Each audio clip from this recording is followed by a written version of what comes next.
Урматтуу Садыр Жапаров, биз мына Москвада раса суукта, 60 градус суукта ишке барып келатабыз. Эртең менен саат 7-де кетип атабыз.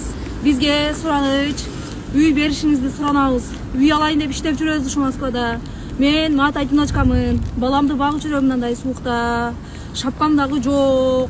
Ушу видеону поделиться кылып таратып коюңуздар. Москвада мигранттар.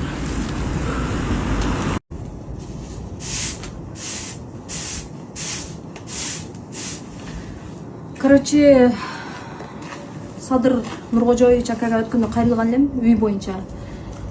Башка иштерге такыр албай атат Москвадачы. Кышта ушинтип жакшына кийинип алып, эшик шыпырып иштешке туура келип атат. Бардыгы мени тааныйт экен, иштерге албай атат.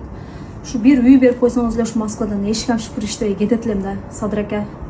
Садыр Нуркожоевич президентибизге кайрылат элем, ушу үй берип койсо эле ушинтип. Муякта мусор ташып, мусор чыгарып иштебейт элем да, мына оңустан чыгып койгон иттердин богун чыгарып иштеп атам да. Кече мына эшиктин астын күрөп койдум эле. Билесиңер го, дорник болуп ишке киргениме. Бүгүн жумбаштардын ити бал чайып түшүп кеткен экен. Аны шыпырып коюн эми.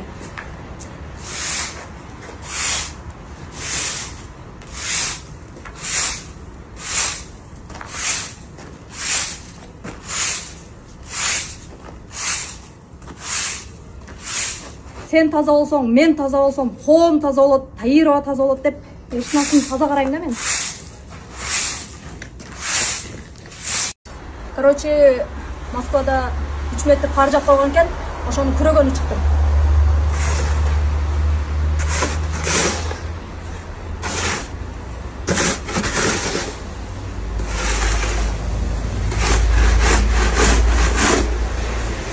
Яман чарчадым мен аме.